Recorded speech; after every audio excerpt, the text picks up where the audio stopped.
Hello, everyone. Welcome, one and all, to this fantastic new episode of She Site Magazine's podcast, She Power Special Feature, where we feature fantastic women across the globe. And this is me, Dr. CeeVee, your host for the day. Today, we have with us a very interesting personality, Ida Tin. Ida is the co founder and the former CEO and chairperson of Clue, which is one of the most trusted female health app. Ida attended various art schools in South Africa and London and graduated in 2004 from the Progressive Social Entrepreneurship BA level business school, the Chaos Pilots in Denmark. Ida currently lives in Berlin and has two children. She is right now working on a new book about Femtech and is also a very active voice in the Femtech space. Themes around leadership, sustainability, ethical use of data, AI, gender equality, and societal change through technology and cultural innovation are all the themes that she's curious about and what you're going to listen in this podcast. Ladies and gentlemen, I'm so delighted to welcome Miss Ida Tin. Ida is from Germany. And if you Google Ida's name, the first thing that comes to your computer screen will be that she's the founder or the originator of the word femtech. That's something which describes Ida in probably in one word. So let's get started with that itself, Ida. How did you conceptualize that word femtech, and what inspires you to work in that domain? Well, first of all, thank you so much for having me and for doing the podcast. Mhm. Um, well, it was because I was realizing that there were other companies building in areas around women's health. This was back in sort of 13, 14, 15, as we were founding Clue. I was co-founder, I should say that. And and I was trying to understand how we were describing ourselves, like which words to use. And then I was trying to see what does other people say. And I could see that our language was all over the place. And I thought, what if we had one word that could say that we are neighbors? We are building in the same field. Because my assumption was that then the world could perceive us as one really big thing that was happening in technology. Because I knew from being out talking to investors that people sometimes would say, like, it's a niche, or it's like it was a little bit weird, and it was maybe also a little bit like icky because it was about periods, and I thought, no, like this is a really big part of life, and it should be natural and something that's easy to talk about. And I thought if we had a word Mhm. that also men would say and would feel easy saying, that would be helpful. Mm. So, so that was really the background of why I thought we needed a word, and also so we could find each other Yeah, yeah. So as entrepreneurs. 2016 is when you coined that word. And how do you see the evolution of femtech ever since then? Do you think femtech has actually evolved to where it should be? Because whatever research and reports that I read, even we are still way behind when it comes to femtech. Tell us more Hmm. about that. Yes. So as a sector in technology, Femtech is doing very well. Yeah. There's a lot of activity and it's happening all over the globe, which is really encouraging. Mhm. And a lot of women are starting these companies to Yes. build technology that we need. Yeah. So that's really makes me happy to see because, otherwise in technology, unfortunately, it is now again men who are shaping our world in Yeah. data. Hmm. But when you look at female health as a sector, Yeah. there is still a lot of work to be done and a lot of need that is not being met. Mm. And there is a lot of demand for investment, research, Yeah. and care, which is Mm. not being met. So, yeah, it's very positive and it's also still very challenging. Challenging. And I can how understand. it has evolved, Mm. I would say, um, I think there's been a cultural shift where people perceive female health technology not as a very unknown and strange little part of technology, but actually as a really important and big business opportunity as well. And in terms of innovation, I would say we are deepening and Mm. advancing. So from maybe sort of more simple things like what I was part of building, now people are building very deep tech, robotics and home diagnostics for cancer detection and many other really, really Yeah. incredible things. That's great. So you already gave some emerging areas. Would you like to share maybe top five or top segments or sectors in femtech which you see which is growing very fast right now? Or and also probably those segments which are not being taken care as well, if you have. Mhm. Yeah, it's interesting. Sometimes I think about our culture as like what we can see. And Mhm. then there are these fringe areas where we are just starting to see something. And then there are the areas that are completely dark where it's things we just can't talk about. And I can see that innovation happens in this sort of gray area where we just got aware that there's something happening in our lives Mhm. that needs to be addressed. So what I've seen is happening right now is menopause is a really big one where people are like, Yeah. oh, we're all going to go through this. Could we talk about it? Could we have technology to help us with this? Could Yeah. we do research so we even understand what's going on?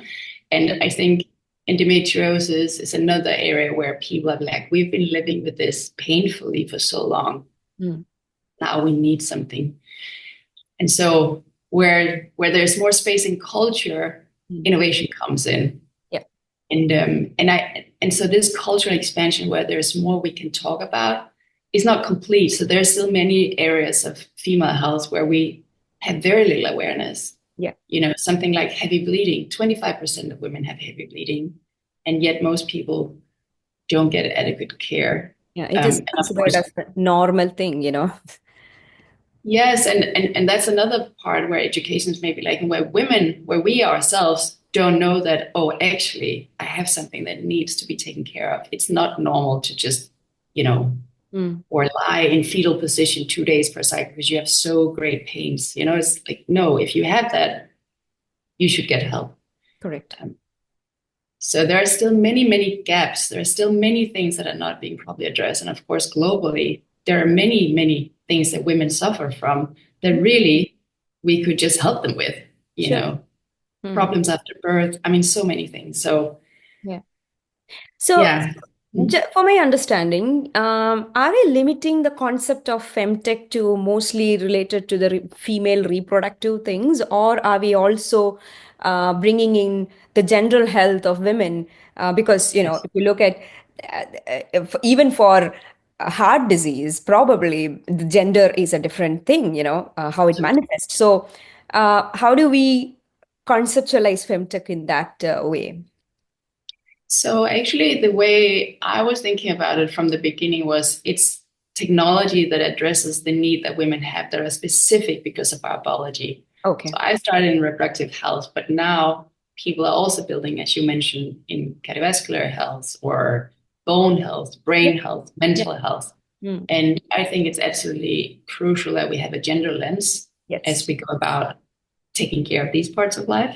Yeah. So for me, it's actually not a change in kind of the core definition of femtech, but I think it's probably a change in how people think about what it is. And Yeah. also myself, that has also evolved. I was not as aware of all these other things being really specific to women's bodies as I am now. So again, I think that's part of this cultural evolution that's happening and awareness raising. So I think that's extremely positive. I think it's very important. Yeah. As I said, what is your vision about femtech in the coming years, and how much or how can we promote this concept more among people with money? Because ultimately the investors has to invest in this. How do we Yes. promote this? Yeah. Yes. You know, in my mind, there is a very strong link between investing into women's health, Hmm. making money, and having a healthy planet. Like Yeah. these three things are actually very connected, and we have a Correct. lot of data showing that. Mm. But I don't think that's very clear necessarily that there is this connection in most people's minds. Mm. So I'd love to, it's true that I'm working on the book, but I'm actually also working on a think tank. Mm. And the reason is that I'd love this to be this understanding of these three things connecting. I'd love that to be an investment thesis Yeah. for many people because we know that if society invests into women's health, Mm.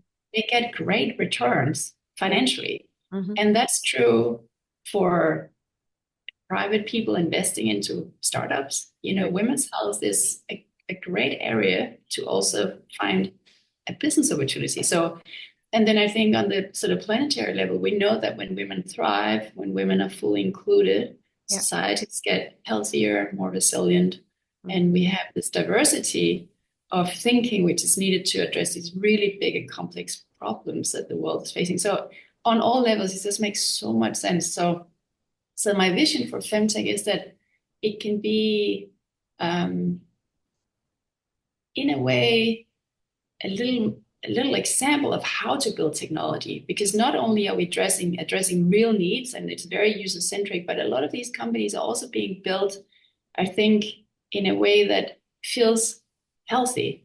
They Yeah. are built by diverse teams. They are very, very user centric. They are often very purpose driven. It's not only about making money. And I Yeah. feel the rest of the tech community actually could learn from what's happening over in Femtech. Yeah, yeah. Yeah. But then, I don't know if you must be aware of the recent controversy around, I'm not giving the name of the company, but a very famous Silicon Valley femtech company, which doesn't even have one woman on the board. I don't know Mhm. whether you read about the controversy. They Yes. raised a lot of money recently. Mhm. Investors, gave a lot of money. And Mhm. whole controversy was around the data security. So much of women's data about the menstrual data primarily. When a woman is menstruating and when she ends it and what is her reproductive cycle, everything is going to the hands of men. What do you think about that? I think it's deeply concerning. And I think it's one example where, so as a consumer, it's very hard to navigate. Who can I trust as a tech company? And I wish there were better sort of labels we could put on things, maybe through a regulatory path and saying this is a good data privacy practice company. Like this company is doing okay with your private data. You can trust this company. That's not how it is.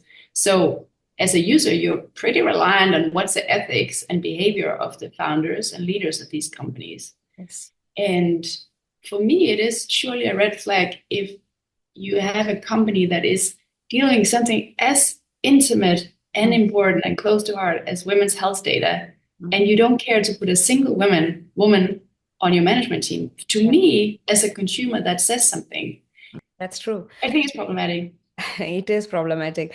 So I think that also brings to the question, I mean, are we having enough talent, women talent, who are ready to work in this domain of femtech? Or is it because the men are entering into it and then, women are not getting the opportunity? Where is that gap? I think I think there's plenty of talent amongst women, Mhm. and I think sometimes it's not being fully recognized. I Yeah. mean, we know that women raise less capital at lower valuations, even though they return the capital more efficiently and they're more cash efficient. So it makes no sense. I guess we have the data, Yeah, and then the behavior just doesn't match the data. But exactly. that's because venture capital is a very broken system that is not as data driven as you would think it should be. It's very much a social game Yeah. where there is a lot of risk for gender bias. To your own journey as a femtech entrepreneur.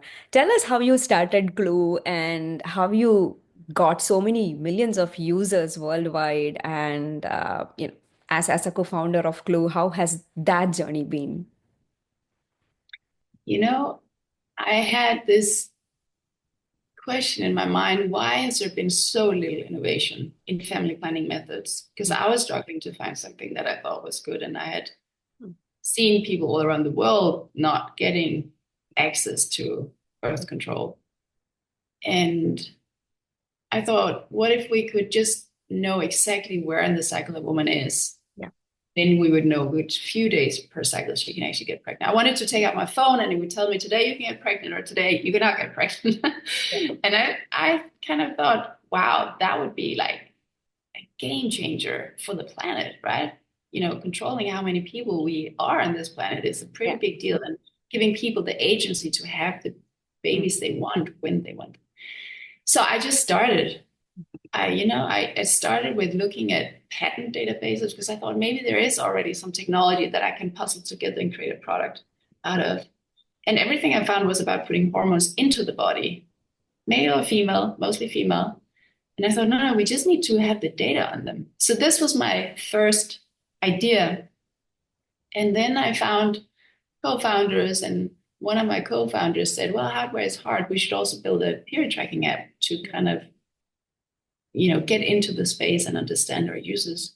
And this was very important because we then tried to build a hardware. It didn't work. We couldn't make it work. It was very challenging technology. But then over the years, we realized that we could do what we wanted to do with the data only, and we could do so much more for women with this data. Mm.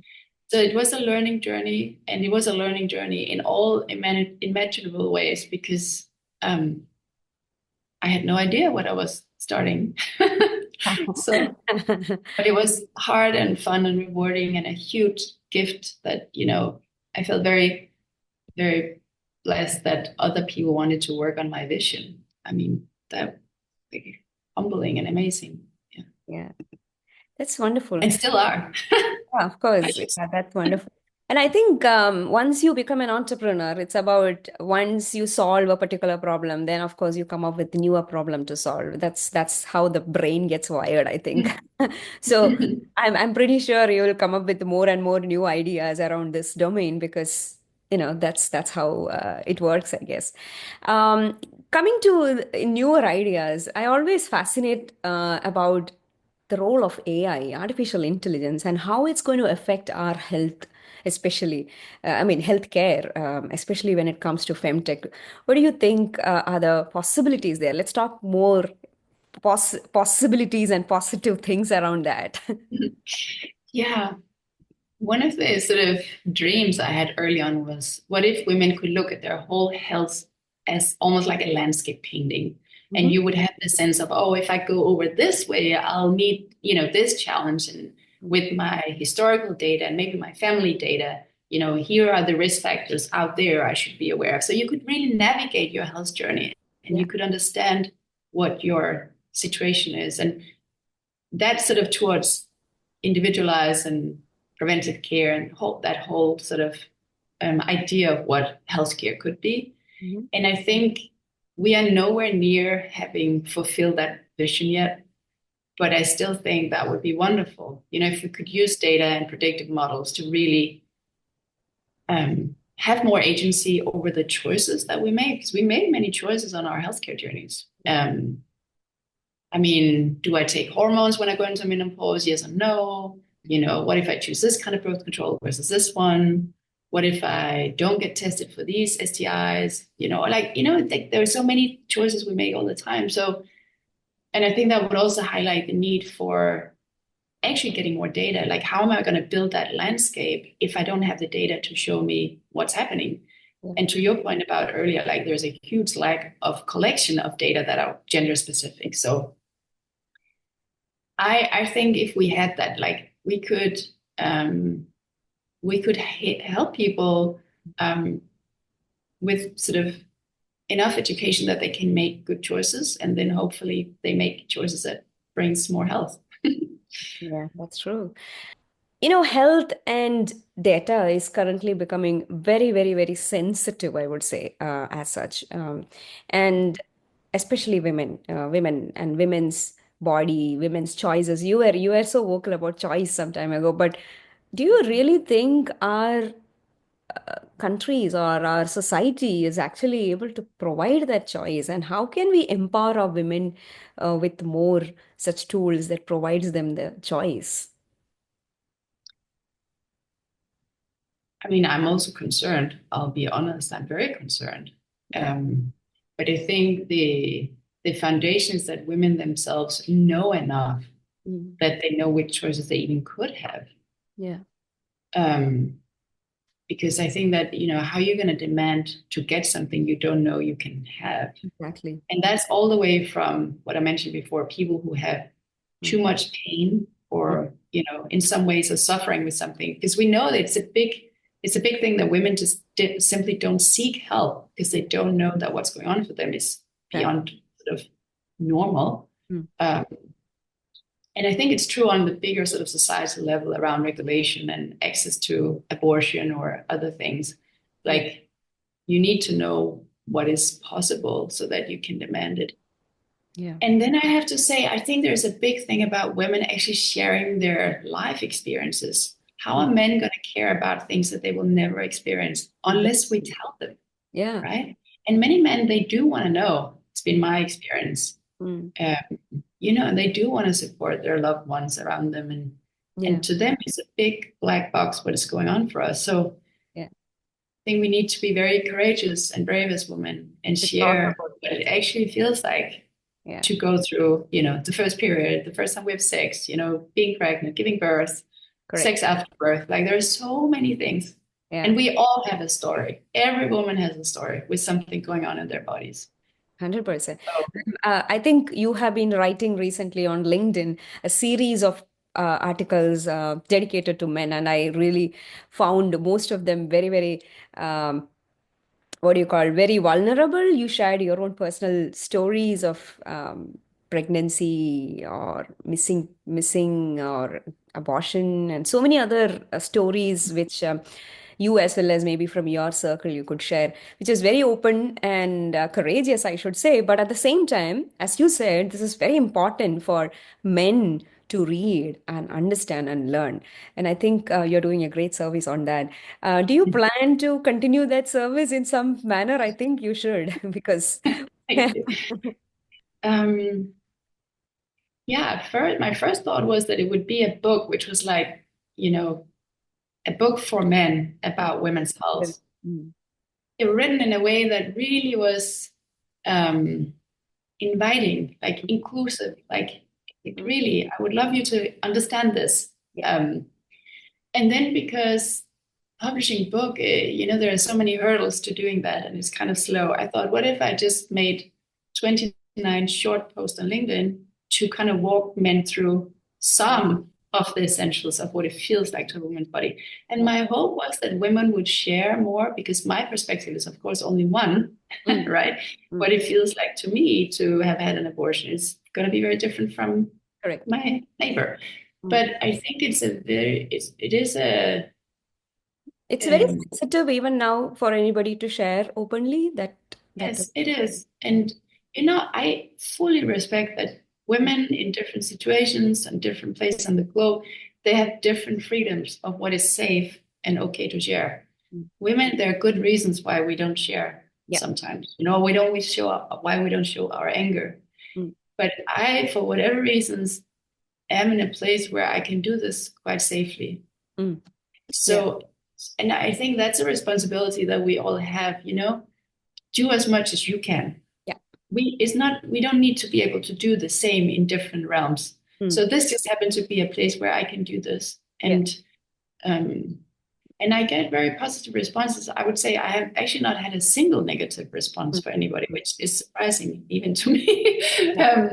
Yeah. That's And I true. think many people maybe look and sort of notice, but maybe don't share the Won't post or share or comment because respond. it is like, Yeah, which I mean, if you ask me, like, of course, I have seen that and I liked and shared and everything, but I go and check the comments, and most of it comes from the women again, but very rarely men actually respond to it. Whereas men is your primary audience, you wanted to share it to the men. So Mhm. that's again, how many, you know yeah, how our that society, is true.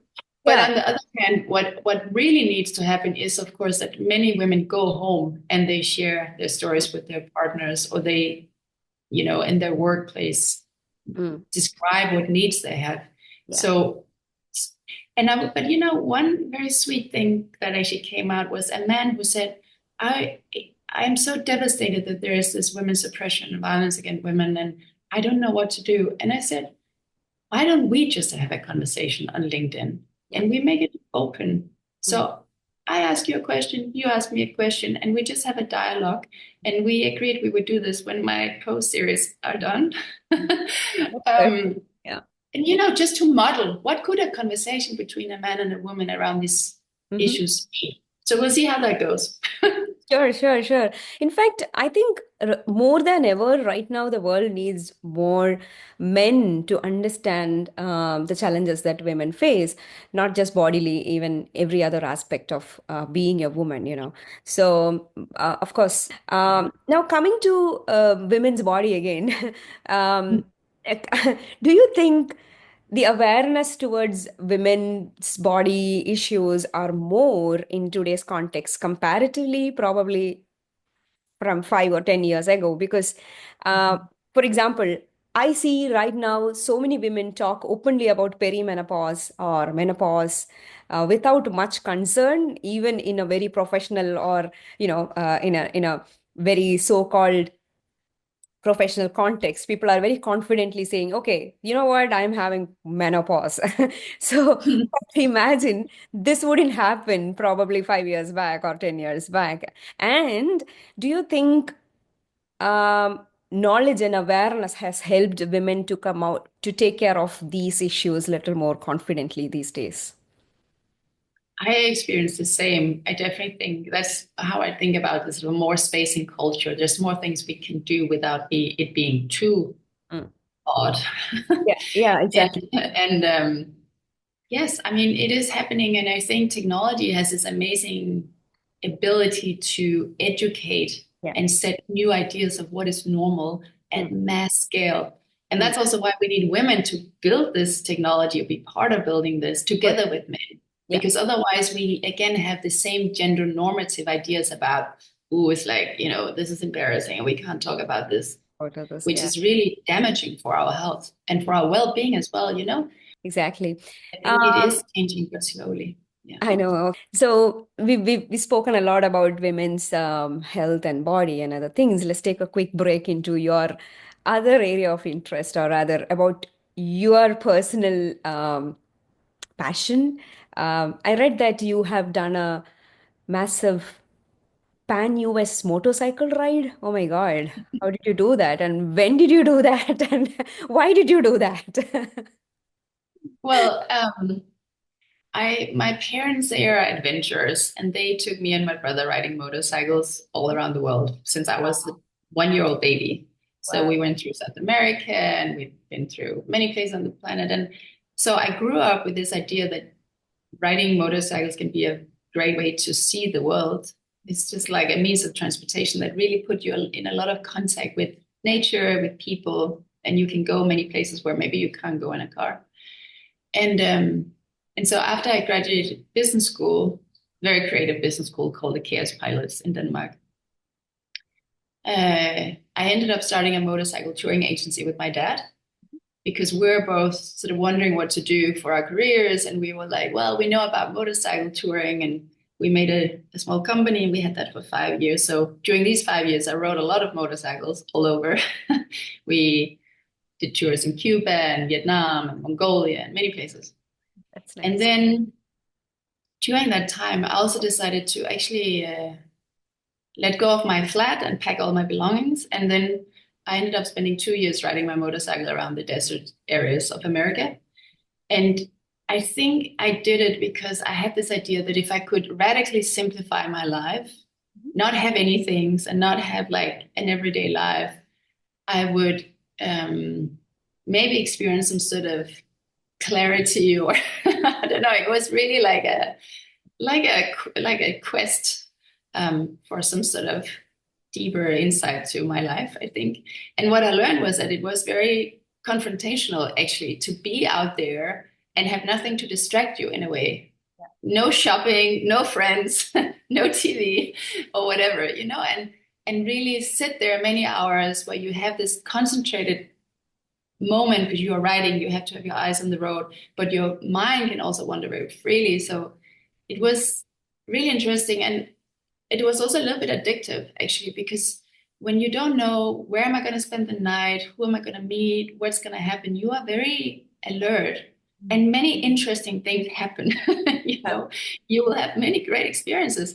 And then after 2 years, I realized if I don't stop now, I don't think I can ever actually be at home.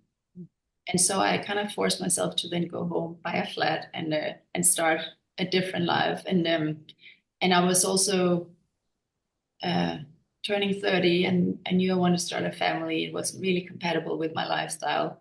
So, but yeah, so motorcycles was a big part of my life. I would say it has been not a big part of my life since I had kids and started my startup.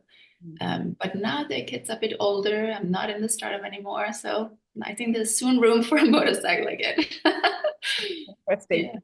Yeah. Well, I think whether it is motorcycle or any form of traveling, that is definitely a life-changing experience. I think traveling is a personal growth exercise because the Mhm. more you face different kinds of situation, the more you face different kinds of people, you interact with different culture, the more your outlook towards life changes, right? So I'm pretty sure Yes. that base, what you got from the motorcycling, has helped you to evolve into what you are today, probably, even coming out with Femtech, your own company and everything.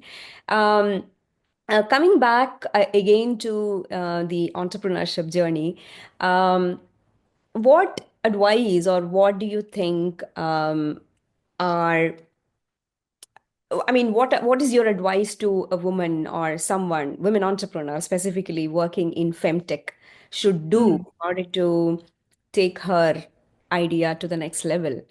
Can you give us some pointers? yeah. I think the first thing is probably to realize that, or to in a way trust that the idea that you have, the need that you've seen in the market is real. Because especially if it's in female health, you will sit across people when you pitch to investors who maybe haven't had that life experience, and they will say, is this really a thing? Yeah. And you have to have enough conviction to be like, yeah, it is a thing, even if you don't understand it. Yeah. So I think trusting your own insight is the first one. And then I would say get lots of help. It's a huge team exercise to build anything, and involve the men, as we talked about before. We need the men as co-founders and investors and lawyers and whatnot. Mm. Um, and and then I will say there are many things where something doesn't go quite right, or people say no to investing. You get many no's, and you get so many that after a while you start thinking like, is it me? Like, am I just really bad at this, or what's going on? And I will say, absolutely always be open for learning and be coachable, but no, it's not you. You're working in a system that makes it uphill, and it's very tough. And I just I just want to give people like a pat on the shoulder and be like, no, you're meeting systemic issues that make this harder than it should be. So just keep going and get help. Get all the help you can get. And and then I would say one more thing, which is one of the big privileges of being a founder is that you get to shape your own company culture. And we can actually shape it in any way we like. So build a company that fits you, you know, have the courage to be like, no, I would like to be able to do sports every Tuesday for an hour and a half. And by the way, all employees, you should also do this. That's one example from Clue. Or wouldn't it be fun if we had this weird round space where everybody took their shoes off? Yes, let's do that. By the way, I'm going to bring my baby to work for the first 4 months. How about that? And so on, you know? I mean, of course, you do it with emotional and relational intelligence so that it kind of works for everybody. But I think many women, they want to like also prove that they are professional and that they are smart and they're hardworking and they're doing the right thing. And but you don't have to model somebody else's idea of what it is to be a leader or to be good or to be hard worker. Yeah. And you have more freedom than you think to shape this culture, but it takes a lot of courage. So, Yeah, but then you 100%. get something that works for you. Sure. Yeah. I mean, I think visionaries are very less in number in whole world, and that's why you are able to conceptualize, bigger things, and that's very important skill, in fact. Now, because you told me that, I'm going to ask that question, which I think everybody wants to ask. What will be the next pattern that you are thinking about? Okay, now we are in menopause. What could be Mm. the next big thing when it comes to femtech? Yeah. I think technology that helps us look into the body on a more molecular level, I think is going to be the next thing. I just had this experience of wearing a continuous blood sugar glucose monitor on my arm for 2 weeks. And it made me realize how little I understand about blood sugar levels. And now we all feel like we've had these trackers, like we know about sleep and we know about exercise, we know something about food, but what do we know about blood sugar levels? people who have diabetes probably know a lot more, but it's like not a general. And I think the same goes for hormones. What do I really know about my hormones? By the way, why don't I have the last 10 years longitude data on my own hormone levels? Like, that's a mistake.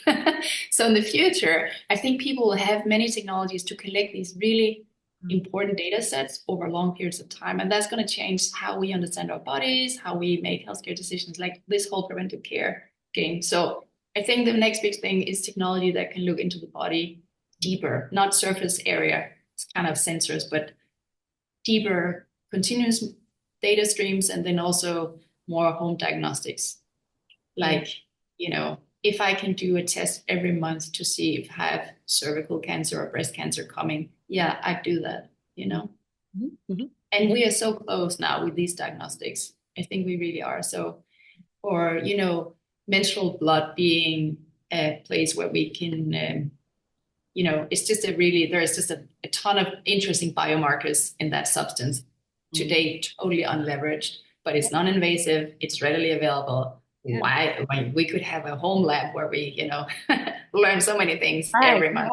Yeah. So I think these things are coming.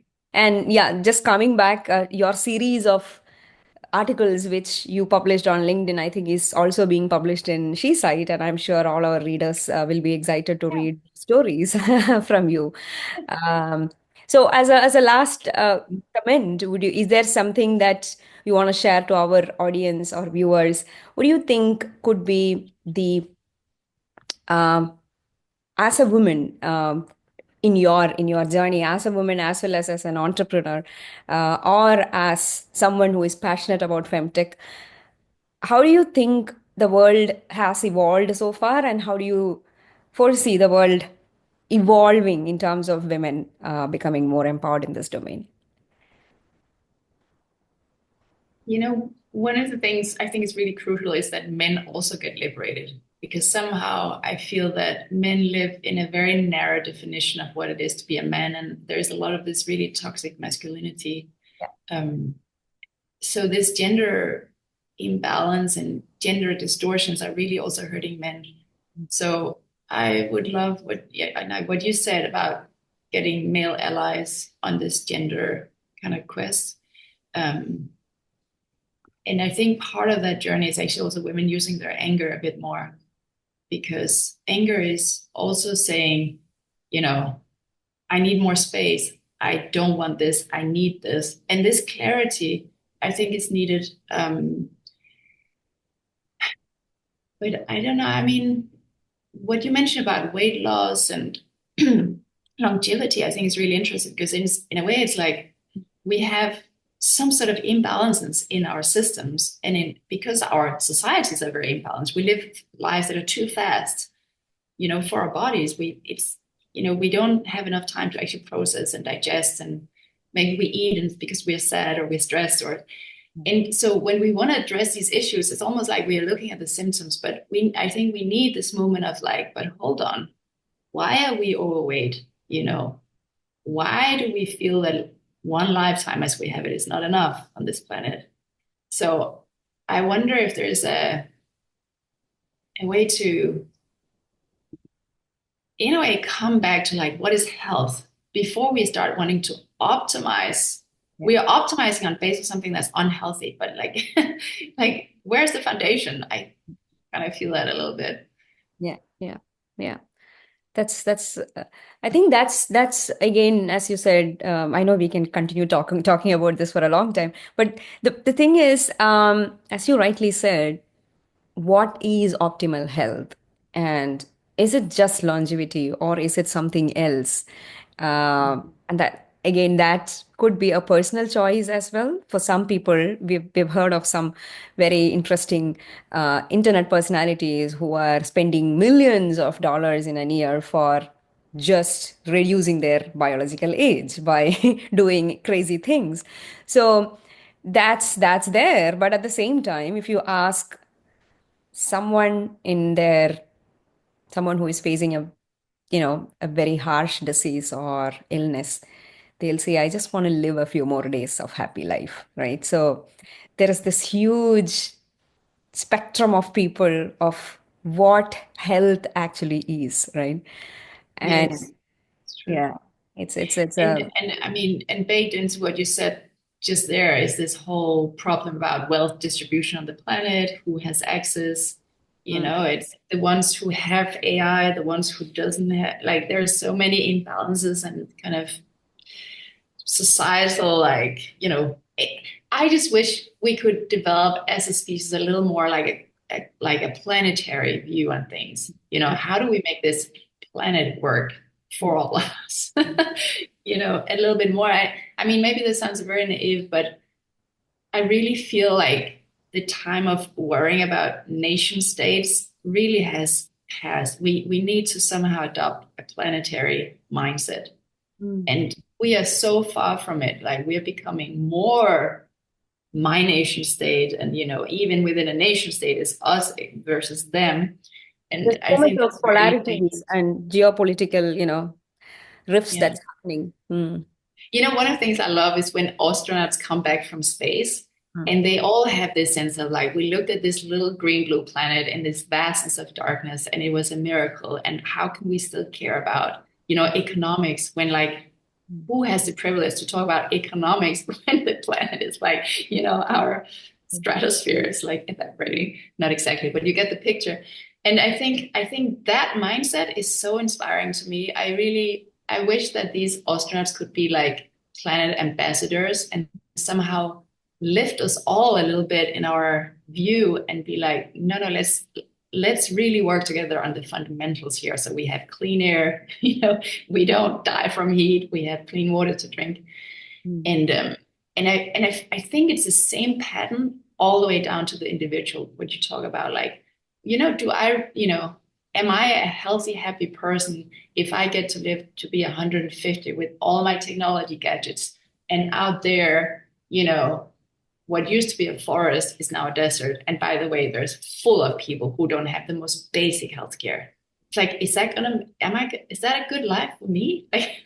Like no, Yeah, again, it varies. For maybe for Ida and you, me, it may not be okay, but there are people who believe that that is the life. yeah, I think yes, you touched yes, upon very crucial aspect of the inequities which lies in the health as well as in every domain of our society. yeah. And yeah, it is important that people like you keep talking about this and create that sense of awareness. Yeah. You know, I feel that we live, and the tag is extreme, right? It's this really narrow definition of what success is. It is to be worth a lot of money and to make a lot of money. We even call it a unicorn. It's like this magical thing that once we have a certain valuation, we have made it. But I think we cannot afford ourselves anymore to have this really narrow definition of success. Success has to mean this system is healthy, Mm. you know? It can't work that, yes, we made a lot of money, but the place where we source our material is like dying. And the village we're in got flooded, but we made a lot of money, so we are fine. Like, I feel like in the evolution of human mankind, we are past that point where we can say we are successful if we only make money. And I would love that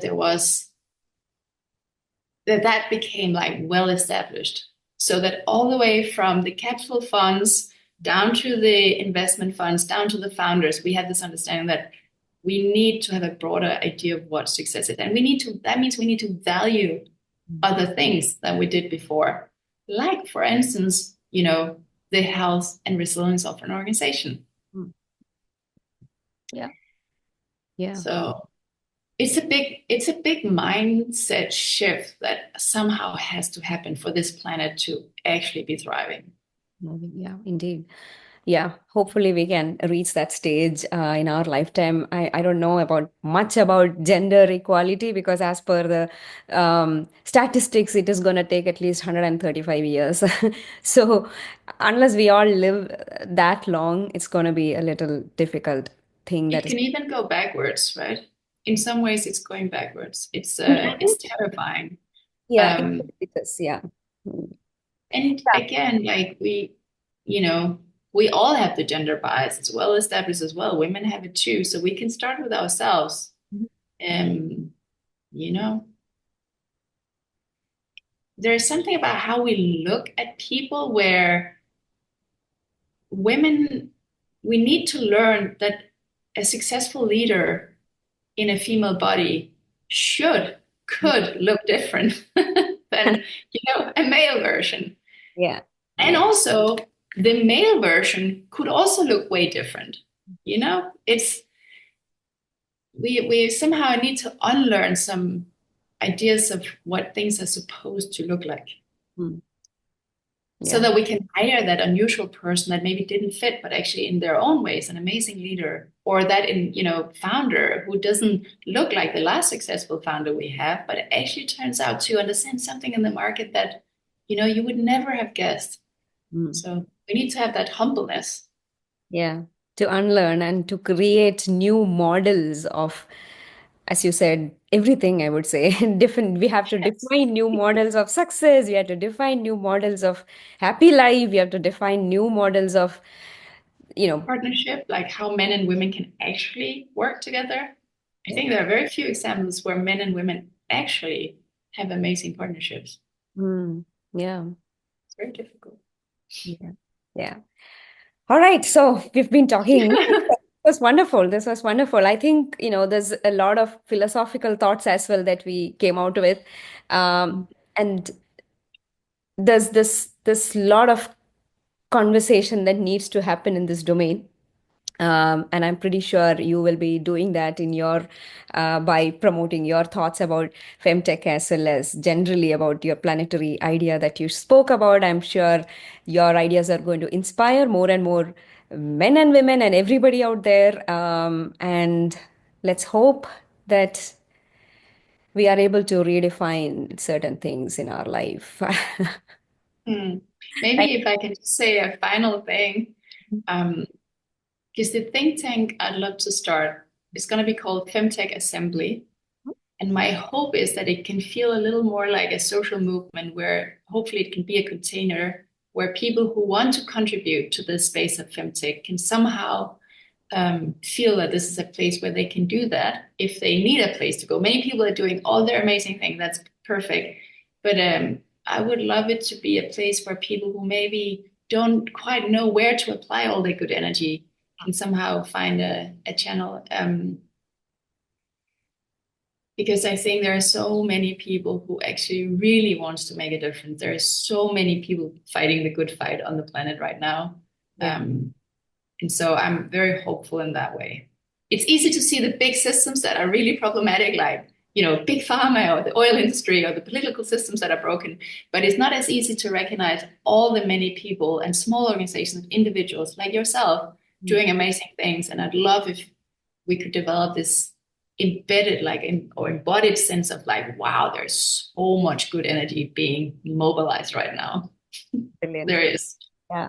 I mean, I'm absolutely in love with your idea, and I wish you all the very best for your more and more amazing journey of impact. And I would love to catch up with you again, maybe after a couple of years. We can Yeah. discuss more Yeah, it about goes. what we have seen as a change. It'll be wonderful Yeah. to go through the past and the present and the future.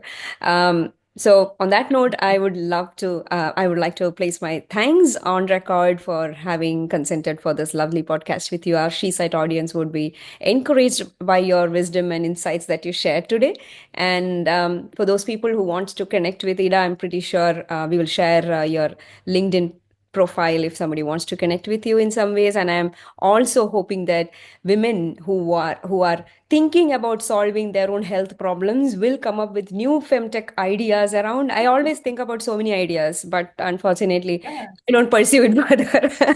But I'm pretty sure every woman who are facing some kind of a health issues at some point will be thinking, oh my god, how can, or how to solve this. If you are Yeah, yeah, exactly. frustrated about that, I think definitely Ida would be someone whom you can look forward to as a mentor or a supporter. I'm pretty sure you would be able to help them as well in your think tank. And there's a lot of work that is needed, and I really, really wish that you achieve all your vision that you have for the future. Thank you once again. Thank you so much. Really. Thank you. Hello, everyone. Before you move on to the next video, I have a request to make. If you like this video and this podcast, if you gain some valuable information out of this video, I would request you to click on the subscribe button as well as follow us on our social media pages. The links are given in our description. Also, do sign up to our website, www.shesitemag.com. We have amazing women stories as well as various women initiatives that are getting launched in the coming months. I'll see you there.